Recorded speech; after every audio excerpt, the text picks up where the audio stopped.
Hello and welcome to Sensei podcast. This is Manos Brilakis discussing with leaders in the field of CTO and complex PCI. Sensei means teacher or master in Japanese. The goal of the Sensei podcast is to help you learn and improve in CTO and complex PCI so that you can become the best that you can be and offer your patients the best possible results.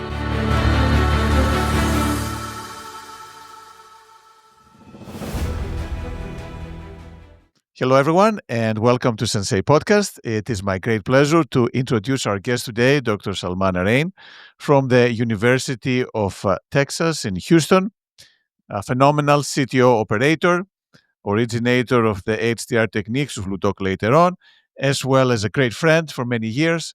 Sal, great again for having you into the podcast. Thank you, Manos. The pleasure is all mine. And, as someone who's a big fan of yours, these words mean a lot to me. Thank you. Sal, it's been great working with you so many years. I remember it was probably more than 10 years ago that we was in your lab at some point. But tell us a little bit how you started. How did you go into medical school and how did you go into cardiology and intervention? No, thank you. So we come from a family of physicians. I'm from Pakistan originally. I have many uncles and aunts who are physicians. My own father's a maxillofacial surgeon. So I think growing up around physicians, that's where we sort of gravitated towards that. So I think the idea of being a physician was there. Also in Pakistan, I think one of the more reliable or sort of jobs or professions is the healthcare. And so that's how I got into medicine. The cardiology side, I think, came a little later. I was always a proceduralist at heart. Even during medical school, I liked doing procedures, though there we don't get to do much, you see much, but you just do stuff. But when you came to the US and I was doing, and for us, the excitement as a resident was to get into the bedside, IJ line was a cool thing. And so for a resident to let you do it by yourself, that was fantastic. After internship, I went to St. Mary's. I did my residency there in internal medicine. And during that time, got interested in critical care. And a little known fact about St. Mary's is that we used to have an inordinately large patient population coming for cardiac cath. So we were a relatively small cath lab, but it was an open lab. So we had private physicians come in. And at that time, Kaiser did not have their own private cath lab on San Francisco side. So they had one in Oakland. And so all the patients from Chinatown, all the patients from South San Francisco came to St. Mary's to get cath. So a lot of the CCU experience was actually based on taking care of post-cath patients. So that was part of it. The other component of that was actually another little known fact is that St. Mary's was the birthplace, or at least the place where angioplasty landed in the US. So when Grunzig talked about this and wanted to show this at the ACC in San Francisco, and this was, I think, circa 82 or 83, and then I don't know the exact date, but they did not get permission to do this at UCSF. It was still very highly experimental, and my understanding is that the IRB or equivalent of it was having issues. So they moved that case to St. Mary's, which is actually geographically just down the hill from UCSF. And so they used to have this cath lab picture of Grunzig with the balloon and the patient, and I never knew who that person was, at least not in as much detail. And so I think that was the inspiration subliminally. But anyway, long story short, the more CCU or the more critical care I did, the more I got involved with cardiology. And then one of our CCU sort of attending, then the chief of sort of the cardiology service was Richard Podlin or Dick Podlin. And Richard was actually governor of the sort of California ACC that year. And so he was a big inspiration also. And he encouraged me to go into this way. And so that's how I got into sort of cardiology. And while I didn't know I wanted to do intervention, there was quite a likelihood that I was going to do that. Because the other thing I was interested in really was EP, again, because it was procedural. But at that time, EP was just putting in pacemakers and ICDs. Ablation hadn't, come to its own yet. So that was the start. So all the stars aligned, and with all this background, we decided to go into cardiology and intervention, and then you went to Ochsner, right, for your training. Ochsner. So cardiology was always tough at that time. I even though I had done research year at UCSF in imaging, believe it or not, I ended up at Ochsner, and that I think worked in my favor because Cardiology at that time in California was more of interventional cardiology was focused on coronary stuff, and the guys at Ochsner were the bad boys, or they were like the role characters of interventional cardiology. They were going to the carotids, they were going into like the legs, and I think for me that was fascinating because I remember when I interviewed for my fellowship, Chris White, who was running the program, showed me a picture of an iliac artery occlusion, and he said, "Do you know what this is?" And I kind of guessed that this looks like the pelvis and looks like an iliac occlusion. He said, "How would you treat this?" And I said, "Well, probably call the surgeon." This is wrong answer. Here we do it. I remember that was like one of those things. They made a point of it, and they used to have a conference called All That Jazz, and we were involved with that. So I think once you train at a place like Oxford, I think it's very difficult not to be inspired by some of these larger than life characters or people that you meet. They're all like they were obviously at that time they were teachers, and they became mentors, and then they became friends. And so that's how I stayed on at Oxford through my interventional cardiology. And after Katrina, then I moved. There was a job opening at Tulane. Tulane had lost some of its interventionalists.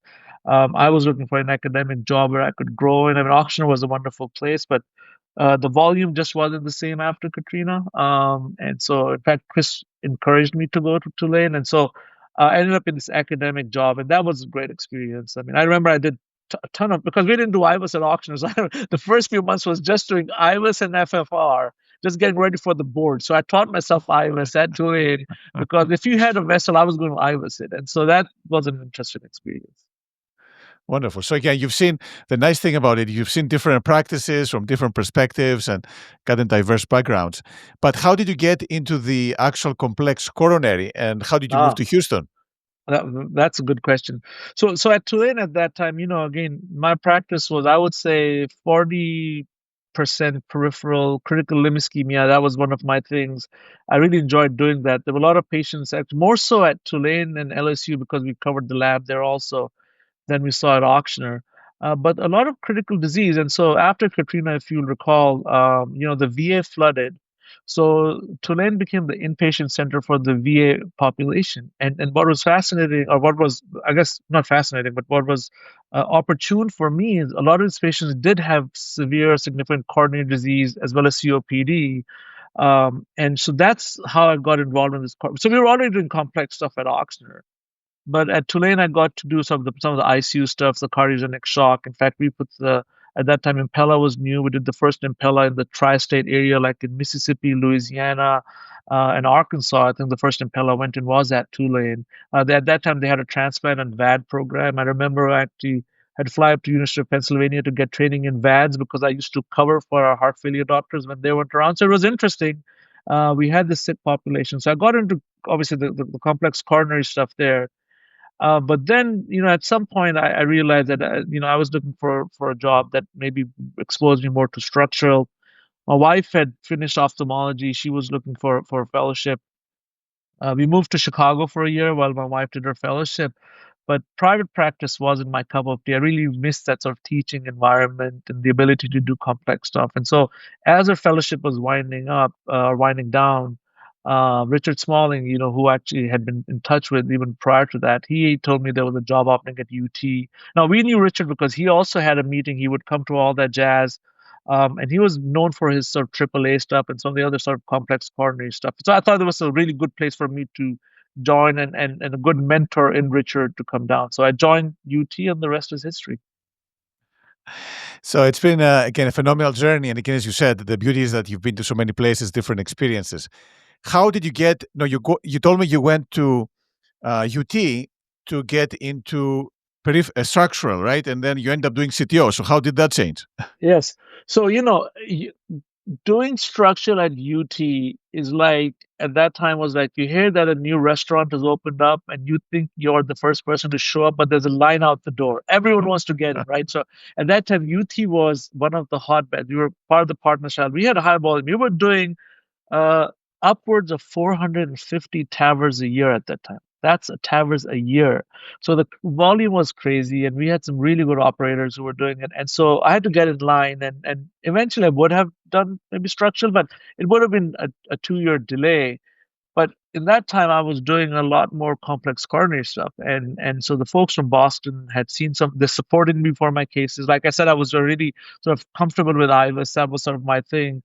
And they actually said, we see some of these cases. Do you want to do CTOs? And at that time, I was not as impressed. I said, well, I know how to do CTOs. I mean, I do them in the legs all the time. And I think they were polite enough. No one said anything, but they said, "How about we take you to a course?" And obviously, I was excited to go see the folks at Columbia because that's where the first course was.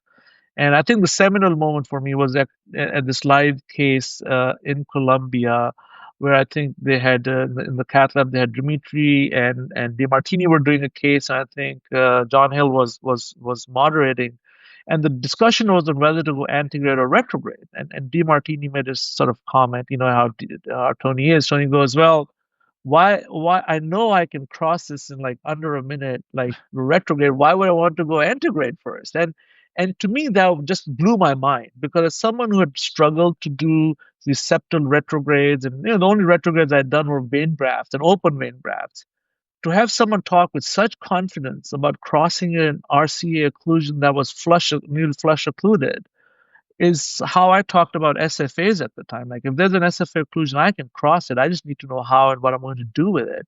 And that just blew my mind. So I sat up and I said, well, I need to learn this. I need to at least learn more about this before I say this is not for me. And that was a great time because the lab was focused on doing structural. And so we had opportunities to grow in peripheral and complex coronary, and that's how I got into this proctorship program. And then Boston and Abbott both said that we'll get you the proctors, you have to get the cases. Um, I actually just sort of we collaborated because no one knew me in Houston. I was new in Houston. No one was going to send me their CTOs. A lot of people didn't believe in CTOs because you remember Houston is a place where cardiothoracic surgery had its origins, or at least had no strong presence there. So once the surgeon said no, I mean that was it. No one was doing CTOs at that time. And so what we would do is we would pool up cases, we would line them up. And the moment we had four cases, 3 or 4 cases, we'd call a proctor. And so within a 2 year period, I think we had 7 proctors come down. You came twice, in fact, which is kind of how we got to be friends. But then I also traveled to at least 5 or 6 different programs around the country. And so I got a lot of CTO exposure in about a 24-month period, and with every exposure you learn new things, right? And I remember, in fact, I'd like to tell people that you taught me how to do Carlino the first time around. I didn't even know what Carlino was at that time. And so this is how you learn. And so what ends up happening is at the end of 2 years, you look back and you see, well, maybe this is what you're meant to be. So maybe this is the purpose of what you're going to do in the lab. And so that's how I got into this seat. And by that time, obviously, people had started to know me, they'd seen results. And I think you need to see 1 or 2 patients benefit from CTO PCI to become a believer. A patient comes back to you and says, listen, I feel like I'm 20 years younger and I feel great. And that physician is then going to look for that type of patient with viable myocardium. And so, anyway, long story short, that was the start of my CTO program. And actually, how I sell myself these days is not a CTO operator, is not a peripheral operator. I'm a small vessel interventionalist. So no matter where that vessel is, it could be the hands, could be the feet, could be the coronaries. If it's 3 millimeters or less, then I'm your person, at least in Houston. There you go. So I guess for people who have hand finger artery issues, there is your person. So that's good to know. But Sal, obviously you've done a phenomenal work on this and a lot of hands-on experience and created a great program and following. In terms of the HDR, you and Mauro Carlino created this HDR that now everyone is talking about. Yeah. So tell me, how did this come along? How did you guys create this, and how did you make it so popular already? So that's a great question, and I will tell you. Tell me if I'm going too long, but I'll give you snippets of the history of HDR. Okay, so for me, doing contrast modulation, or at least being aggressive with the knuckles in the periphery, we had done it. The coronaries were a different story. The first Carlino I ever did was actually with you because it was instant occlusion. It was very difficult. We couldn't get any catheter across. And at that time, we did not have laser in our lab. And you said, let's do a Carlino. And I said, what's a Carlino? And it said, you should inject. And, the wire did pass. So that was a successful Carlino. And I'll be honest, at that point for me, Carlino was this maneuver of last resort. So we only did it when we really couldn't cross anything. And we also did it with the idea that, okay, get ready to see that stain. bad things could happen.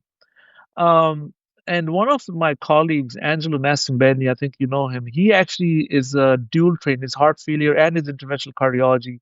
He's from Milan and he knows Moro. So one day, we were doing something, and I said, "Yeah, I'm going to do a Carlino here." It was one of his patients who were double scrubbed. And he says, "Oh," he said, I want to see him next week." And I said, "What do you mean you're going to see him next week?" He said, Mauro, he's a good friend of mine." And I said, "Oh, is he?" And he goes, "Yeah, we were from Milan, and actually I worked in the lab, and Mauro was my attending." I said, "This is crazy." So he said, I told him, I said, "Someday I'd like to meet the man to see, just to meet, because I was meeting all these great people that I heard about." And so TCT, I think 2 years ago, TCT, we were there, and Angelo goes, "Hey, listen, Mauro is here with me. Do you want to say hi to him?" I said, "Absolutely." So we went and we sat together, and actually a live case was going on. So Kate Kearney and Bill Lombardi were doing a case, and this was the first or second TCT after COVID, so it was still a very small gathering. It was more European style. We all had headphones. We were all kind of like bunched together in this like little kind of spaces that were marked. And while they were doing the case, I mean, they were having difficulty crossing this kind of like sort of just sort of blunt occlusion. And I said to Morrow, I said, "Hey, is this the kind of location where you would consider Carlino?" He said, "Yes, but not the way you Americans do it." And therefore, I was like, "Oh, what do you mean you Americans would do it?" And he said, "You do it wrong." And so he then opened up his laptop. And if you know Morrow, you know this. He's always got his laptop with him. And he showed me a case where he did this more sort of a pre-HDR version of it, and this ugly stain shows up. He says, "But watch the stain." He said, "You see this little branch coming out," and I said, "I pass over, and the wire crosses." And at that time, I didn't register what he was talking about. It just because that thing just it blows your mind. You don't, I thought to myself, either he's onto something, or he's totally lost it. Like either he's right or he's totally wrong. So on the flight back, I had actually downloaded a paper a review he had done with Lorenzo and Morrow had done on, contemporary use of contrast modulation. And I know the date was it was September 18th because that was my wife's birthday. I was flying back, so we came back, and I read the paper and said, "Well, I do peripherals. Let me for the next 10 cases, coronary or peripheral, do this HDR technique." And actually, as now we're putting cases in the progress CTO registry, I started back in 22. I'm seeing my own evolution of getting towards it because my first few HDR injections really weren't that good. But I kept figuring out, and what I figured out is that, Morrow is right. A gentle injection will modulate plaque, will modify the architecture of the artery, but it won't perforate because contrast itself does not have a sharp tip. It's not a sharp edge. So any perforation that you see after contrast is the declaration of a perforation that a wire has caused. So the wire is already perforated, and when you inject contrast, you see the perforation. Contrast itself does not perforate. And that is an epiphany because once you sort of accept that, then I think you become more accepting of the principle. And from there, I think my contribution actually, so interestingly, for 2 years, I lost contact with Morrow. So we had met, we said hello at CTO Plus the following year, but we really did not collaborate. But in those 2 years, after the first 10 cases, I said, I'm going to do 10 more. So we did HDR and everything. I injected contrast into occluded aortas, occluded iliacs, occluded pudendals. Like if there was an occlusion, I was going to put contrast into it. And I did not have a single perforation. So I think my contribution to this came more in terms of obviously being a partner tomorrow in this, because obviously then he had someone to talk to about this, but also defining like what makes a successful cap puncture, for example. So a lot of the, what wires. So, for example, using the Gladius or a Gaia 2, we define that, because I have, again, this interest in IVUS, I'm big on using IVUS for these, from these ambiguous caps. And so from there, we define cap puncture, refine the technique for contrast injection, which is Morrow's technique, and ultimately wire passage. So this whole concept of using soft polymer jacketed wire, especially an XT wire without a tip, I think that came out of some of the peripheral work and some of the things that we were seeing. And so honestly, it's a collaborative thing. And after 2 years, we connected, and I remember it was again at a dinner, and Morrow was talking about this how he uses HDR, and I said, "Oh, I've got some cases I can show you on my phone." And so I showed some cases, and Maura's face was lighting up. He went red. He went like he was happy. He was beaming. I couldn't remember if it was the wine or it was the cases. And then he said something in Italian to Angelo. And I told Angelo, I said, "What did he say?" And he goes, "Maura's saying, I think I've created a monster." And he laughed about it. And then he told me, "I want to come work with you." And so then we kind of arranged to meet. In fact, at that time, Maura was heading back. So we met actually in Pakistan because I teach in Pakistan for a Pakistan live conference. And there we did the first live HDRs. And I think at that meeting, I think for most of those 2 days we were together, Maura's laptop was open. We were exchanging files, exchanging cases. And so that's where the idea of HDR, we kind of protocolized it. That's where we decided that we needed to write a paper with our experience. What was going to be a little case series ended up being a technical report. Morris said, "I want some cases for the report." I said, "How many do you need?" He said, "Well, I've got five, and why don't you give me five? And then we have three from the one we've done in Pakistan." And as I started screening my cases, I had over like 100 at that point, 120 cases. I said, "More, I've got a lot. They're not all HDR. Obviously, contrast modulation can do other things. But here are 20 HDR cases. Why don't you have all of them?" And all of a sudden, the number of cases jumped up. So it was no longer a case series. It was actually a technical report. And so that's how we came up with this first report of this 40 or so cases that we had. Anyway, so it's a long answer, but that's the history. And let me just finish this story because I'm going to tell you how it became full circle. So yesterday I got a call. I was doing a case, and it was Ricky Santiago, and Ricky's a great C2 operator. And Ricky was actually one of my fellows at Tulane just before I left. So Ricky knows me from there. So Ricky says, "What are you doing right now?" I said, "They're turning the room around. I have a case." And he goes, "Listen, I have a case.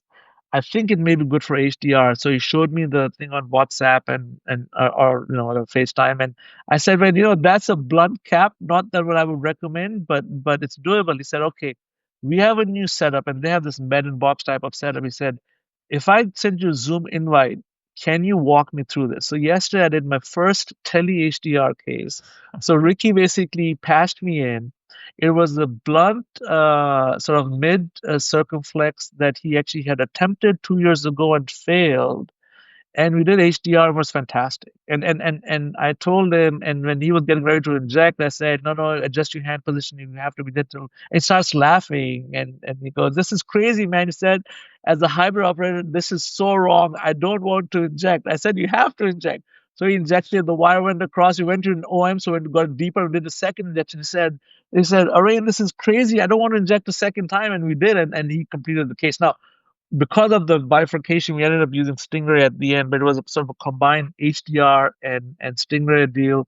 But the IVAS showed that HDR portion was all intraquack. So for me, it's full circle that Ricky was someone that I started training. He was a fellow when I left Tulane, and you do HDR, and after all these years, I'm still working with Ricky through the wonders of modern technology, doing HDR. It was beautiful. Well, it's a new world, and again, I think as you said, you have created a monster. I think there's a lot of momentum right now, and the truth of the matter is, as you know, that CTO has been going for a while, and there hasn't been anything really innovative happening in the last several years. No new devices. In the Stingray, essentially, there hasn't been any transformative device. So we're still doing the same techniques, undergrade, ADR, retrograde. So it's good to have something a little different to facilitate some of those cases. And also, I think you've had also a great job in um, kind of teaching people through the social media and these one-on-one sessions. So that has been phenomenal. And how have you been able to do this? Given all your duties and teaching and clinical work. It's been tough, and I'll tell you. So again, I have a lot of stories around HDR. So we presented our abstract at TCT, I think 2 years ago. Um, or was it last year actually? Yeah, it was last year. I presented at TCT our first paper, and then you were co-author on that abstract and the paper, and it was well received. It was a small session. In fact, I was a little sad that it was on a Sunday because I thought not a lot of people would show up. And so there were people in the crowd actually taking videos of the presentation. And so we were pretty happy that we got a good response. There were some people who were like, "Well, should we be injecting contrast?" And I think So I don't know if you know the Nasser. He's from Mexico. Nasser is a great studio operator. So he was in there, and he apparently had been tweeting all of these slides that I was showing at that time. Well, on Monday evening, we get Nasser comes up to us and says, they're already doing HDR in Japan. And that was weird because we had only sort of unveiled HDR the day before. And Mauro goes, "What do you mean they're doing it in Japan?" So he showed it this from Dr. Fujita's lab, this case, and the title was HDR works. So Dr. Fujita is big on X, and he said HDR works, and he's obviously tip detection ADR, and he actually had used HDR to try and get into this, and actually the HDR had allowed him to cross without having to do tip detection. And they use IVUS for everything, and so the folks in Japan had published a case by Tuesday morning. So within like 48 hours, they had done a case in Japan. And for us, it was exciting because not only did it show that HDR obviously works, but it's actually teachable. It's teachable through slides, and people can do it anywhere in the world. And obviously, I'd been doing it in Pakistan, so I knew that it worked. So I had the confidence at that time, I guess. And Morrow started saying that you need to go into social media. And so the Nasser call and or Nasser, he said, they're asking questions. How is this different from Carlino? And what do you want me to tell them? And in fact, he posted a video. He recorded me just walking and with my laptop, and I gave him like a 30-second answer. And Morrow goes, "Well, this is a good start, but we need to get on social media." And he said, "We're already too late. Knowing Morrow, we're already too late."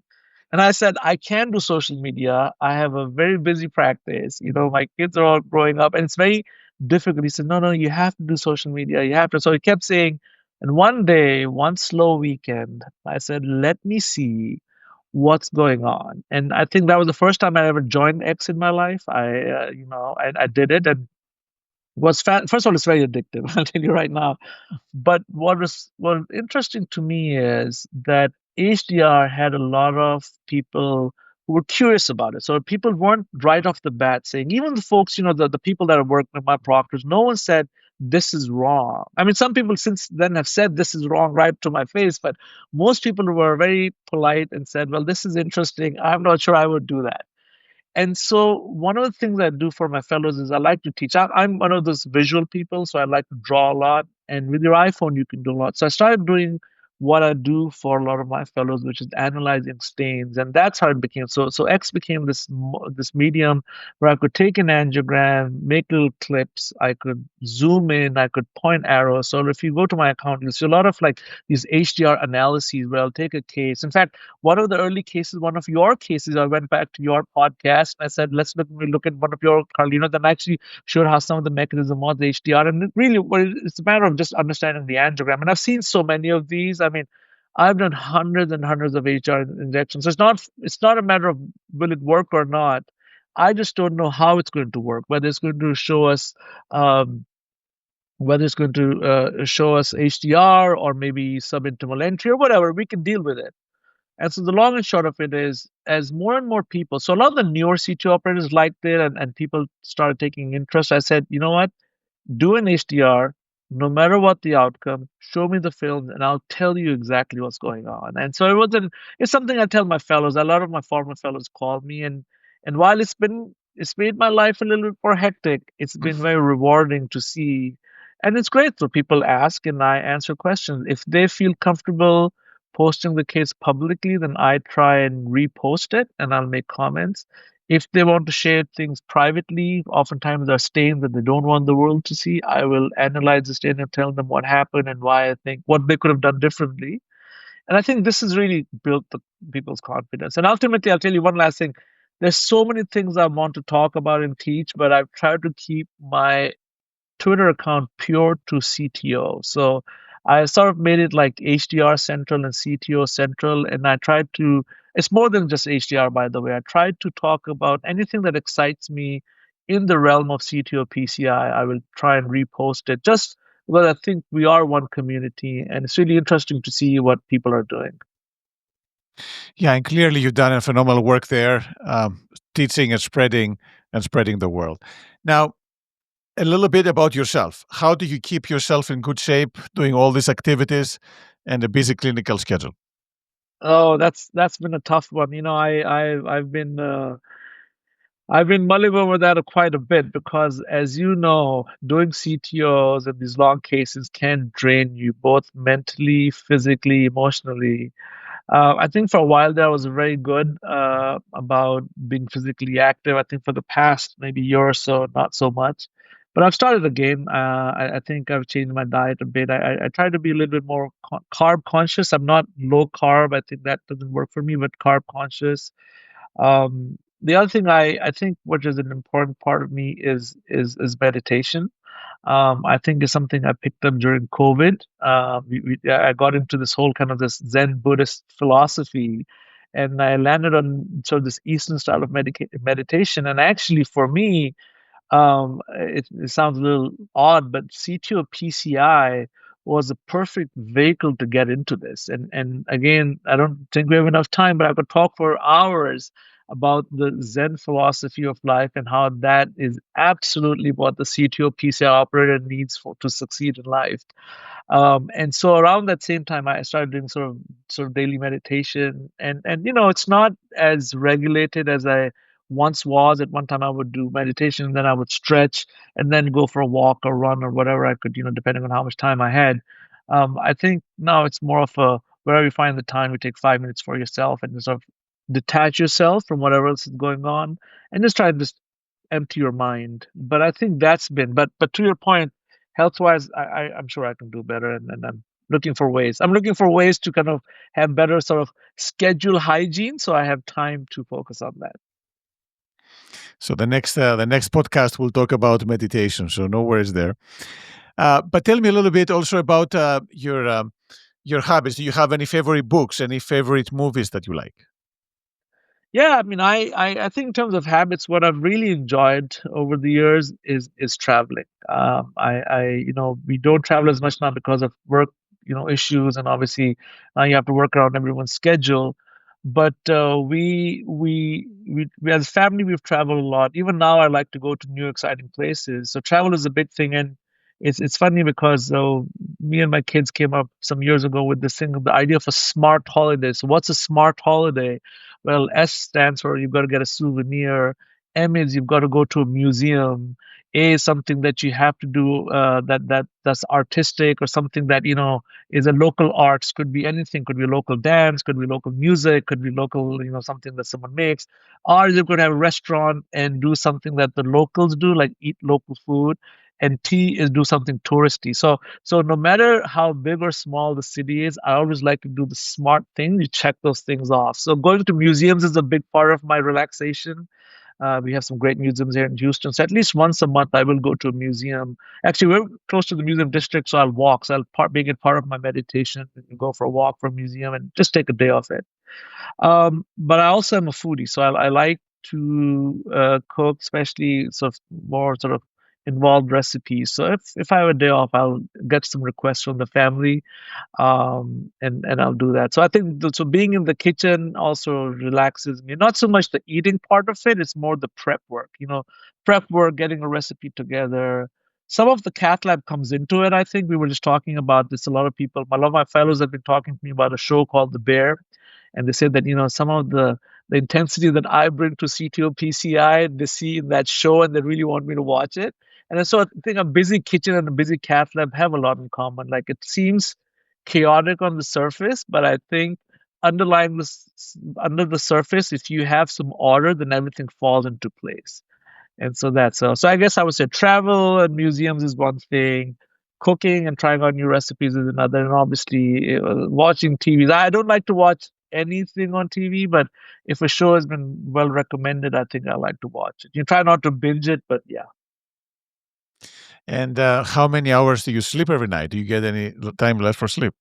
That's been an issue also. I think call has to do a lot with it. I think sleep is we all know now that sleep is an important component.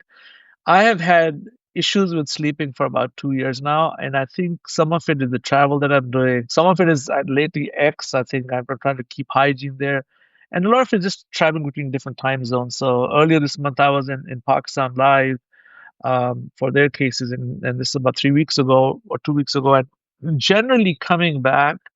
It used to take me about a week or so to adjust. I think now it takes me much longer. Sometimes it takes me up to 3 weeks to adjust. So these days, I still am not fully adjusted, and I've been taking. So I'll take melatonin. I'm not advocating, but I think it's very safe, and I use it to travel. So sometimes if I come back to get back onto schedule, but I think I could do better with sleep. I'm still not getting 8 hours a night, but I do, and I'm okay with napping. I think it's a cultural thing in Pakistan. People nap in the afternoon. So if I have a quiet moment, sometimes I'll go to my office and just close my eyes. There's nothing wrong with that. I want to be fresh for the next patient I see, or obviously, or maybe half an hour before clinic, I'll just find a quiet spot. But sometimes the meditation becomes a napping.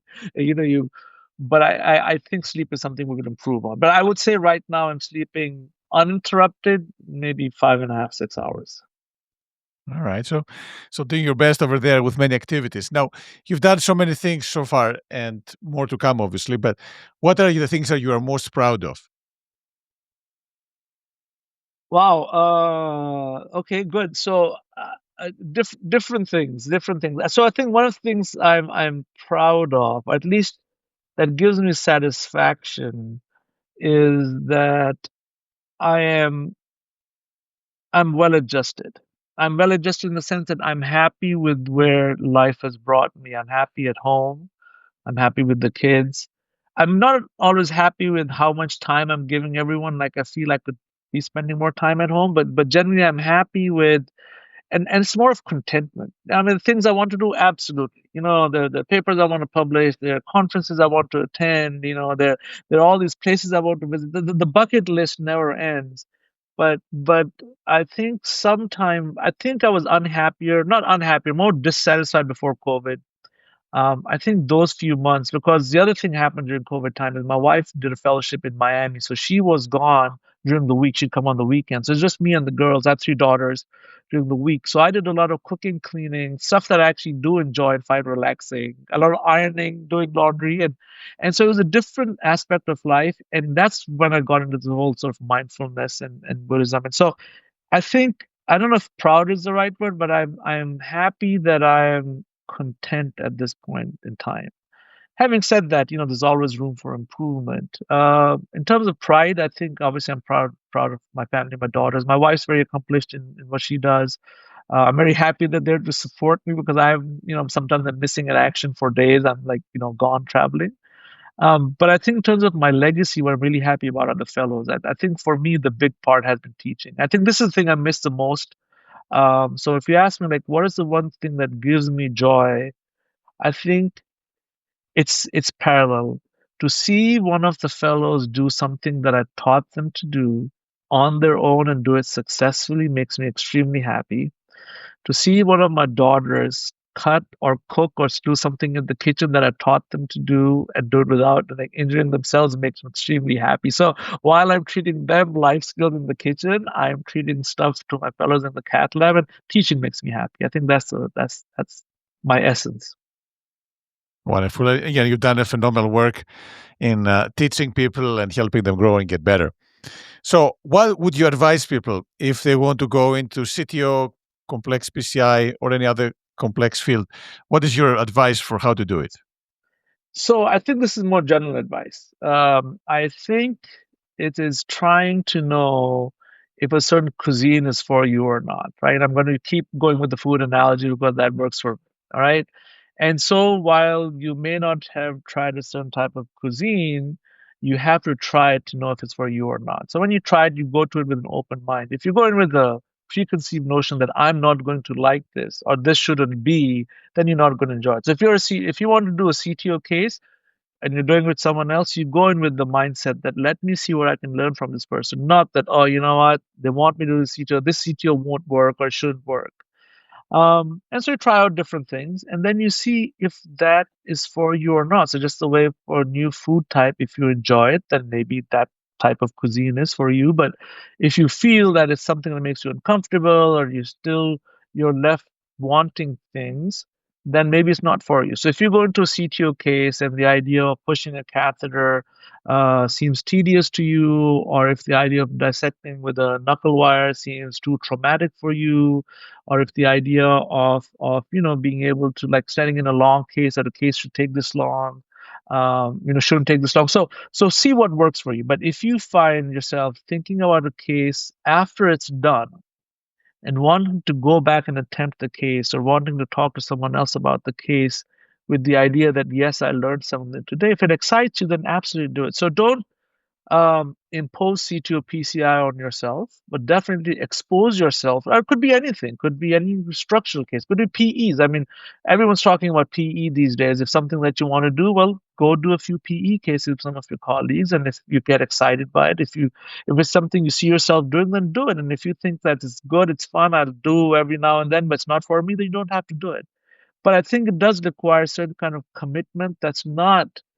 I think it's a natural internal commitment. I think CTO operators, no matter what their style, they can be bombastic, they can be mindful, they can be aggressive, they can be gentle, but ultimately, I think they have some core common features. They're all very patient, they're all very thoughtful, they all don't mind the idea of failing at a procedure as long as you come out ahead and you haven't hurt the patient. So I think there are things you can do that even within these very different types of styles of CTO PCI, you see a sort of common philosophy going through. And I think you just need to see if that's your tribe or not. If that's your tribe, you're welcome. Join us.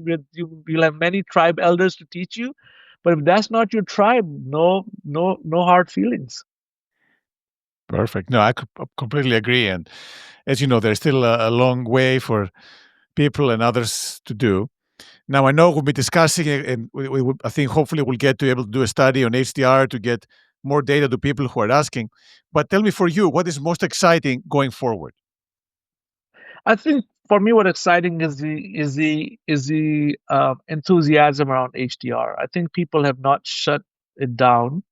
In fact, this year I've had more invitations to conferences to talk about HDR than I've ever had. I think people are trying to see how HDR fits into their protocol. I think that's been fantastic. I think what I would like to see more of is an open communication or an open dialogue of people talking about when HDR didn't work for them, or people talking to me and saying, hey, how do you solve this? Because if you do HDR and if you see something, I promise you, I've seen it. I've seen it. Maybe we've dealt with it somehow, and I can tell you, it doesn't have to be an open discussion. But what excites me is right now I'm trying to actually, and I'm going to get you involved in this also. I'm trying to finalize a protocol called CAP, which is Contrast Assisted Plaque Modification Protocol. And because I've been doing upfront contrast consecutively since September of 22, we have now up to like 240 cases or so. In fact, we did an HDR today. We did two earlier this week. So what I really want to do is compile that data, because the question people always ask is, well, how often does HDR not work? What are the situations in which HDR doesn't work? And if it doesn't work, then how do you solve that problem? And how safe is it? And so I think for me, what's exciting now is we did an IVUS and HDR paper, which actually has been sent back for comments this weekend. I'll send resubmit that. Hopefully that'll get accepted. We've got some case reports in the work, but I think for me, getting the CAP registry off the ground. We will piggyback on the Progress CTO registry. Finally, we've caught up with some of the non-HDR cases for Progress, so now we're going to start putting in some HDR cases. But hopefully by CTO Plus next year, we should have more sort of granular data from this HDR registry, what happens when you inject contrast. Because the one thing I want to tell people, takeaway is this is more than just HDR. I mean, HDR is what gets us excited, because once you see it work, it's so impressive to see a wire just cross this really complex CTO. But it's when HDR doesn't work, right? And or what are some of the stains that you see? And so, if you're extra plaque, then you can. So, people talk about base or balloon assisted subinterval entry. We talk about case or contrast assisted subinterval entry. And so, really, once you see a stain, is it adventitial? Is it case? Is it HDR? Or are you seeing an intra plaque lake? What we call them lakes now, of these small things. And depending on what stain you see, determines which wire you're going to use next. So if I can protocolize this and bring it to people, I think that would make me supremely happy. And obviously, Maura's part of this, you're part of this, and Angelo's part of this. And really, and the more cases we have, I think, because experience is the same. So once we so for example, two other side projects. One is, a stain atlas. So someone said, well, you talk about these stains, maybe you should have a stain atlas. So maybe have an online reference of stains so you can see then people go and match it. In fact, AI may be able to do that. You see a stain, and you can then pick a stain from the library that, or I can pick, because I remember these cases. So you show me a stain, I'll pick a case from my library and match that stain to show you what this means and what it turned out. Some of the analyses that I do on my phone, maybe I can do on a computer, do that. And then the other thing is what Maura talks about, is have like an HDR academy where we can routinely or at least periodically showcases, maybe once a quarter, have a transmission and show some interested operators how to do this. So again, the potential, it's wide open what we can do with this. And if anyone listening to this has ideas, we'd be open to that. But I think it's very exciting. Well, again, you created a new school, and it's growing up rapidly. So congratulations once again, Sal. Phenomenal work. And again, it's been such a pleasure to work with you over the years, and looking forward to many more of those collaborations. So congratulations again. Thank you very much, Manos, and likewise. And you're an inspiration. I know that, you know, this may be a little cliched, but I think I've learned a lot from you, not only from you in person, but from your slides. And every time I see one of your slides, it's very nice for me to be able to say to these people, you know, I know that man. I know he's my friend. You know, we can talk about this. And I actually am also excited to see that Progress CTO now has an HDR caption. And as you update your slides, I think we'll start seeing contrast modulation be part of it. So I think the collaboration has been great, and I look forward to many more years of learning from you. So Absolutely. Thanks again, Sal. thank you very much.